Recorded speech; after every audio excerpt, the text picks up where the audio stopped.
Taste and see that the Lord is good. A devotional by Carlton, Pruitt. O taste and see that the Lord is good.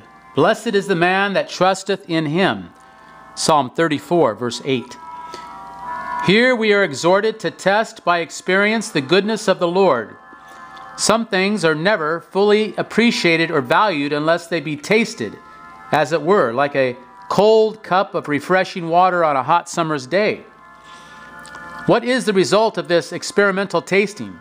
Blessedness or bitterness? Why blessedness, brethren? For blessed is the man that trusteth in him. Many suppose they may be blessed if they have but the cup and not the substance, which quenches our thirst. But a cup without water is as an empty promise, isn't it? You see how blessed that person is who has both the cup and the water flowing out of that cup?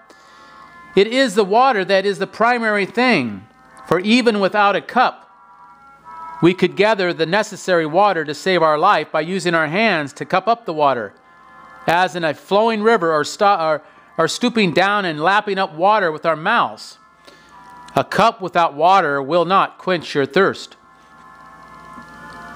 The Lord is the great and necessary substance, the living water to taste and drink, till our souls are filled and satiated with that which ever satisfies and never runs dry, because God is an infinite fountain of living water. John chapter 4, verse 10 through 14. Perhaps an illustration will serve to make my point clearer. Many speculate about the appropriateness of this restaurant as to whether the food is good or not. You may hear this review or read that review, but unless you actually taste the food that comes from that restaurant, you will never know by experience if that food is good.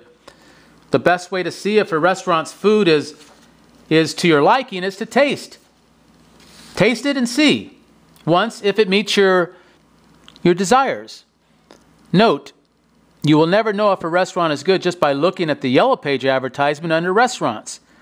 The words and fancy ad along with the size ad may tell you that a lot of money was spent on the ad, but it cannot possibly satisfy your taste for that food unless you walk in and pay them a visit and actually taste that particular restaurant's food.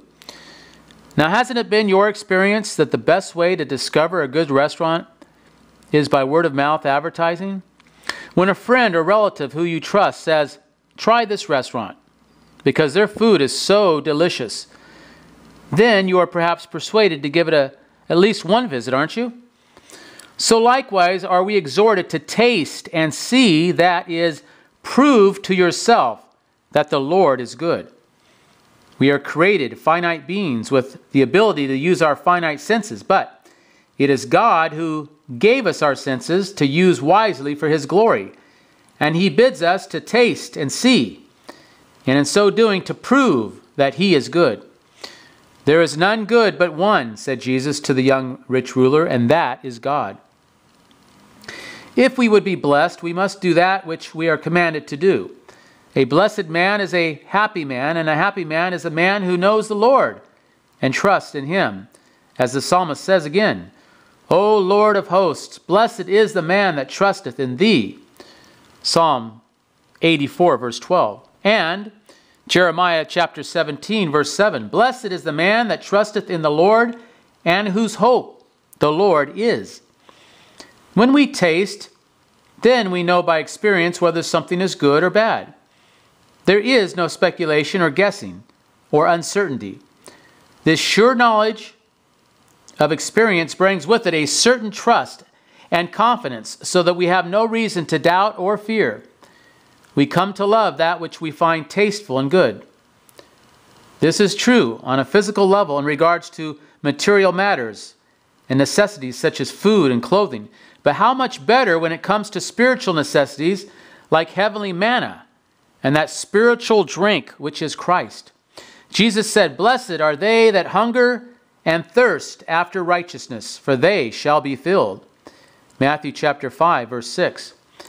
Imagine yourself living in the hot, dry wilderness during the days of Moses after journeying a long distance and arriving at a place where there was no water. This is exactly what happened. For we find in Exodus chapter 17, 1 through 3, "And the people thirsted there for water. And the people murmured against Moses and said, Wherefore is this that thou hast brought us up out of Egypt, to kill us and our children and our cattle with thirst?" How amazing was their unbelief, wasn't it? After all that the Lord did for the children of Israel in showing them many miracles through the hands of Moses, and in delivering them from Pharaoh's bondage, they still doubted the goodness of God. They are said to have tempted the Lord. Let us never sin as did these unbelieving Israelites, but rather let us taste and see that the Lord is good. And then we will be blessed, because we will trust in the Lord and never doubt of his love and provision. For whatsoever is not of faith is sin. Romans chapter 14, verse 23.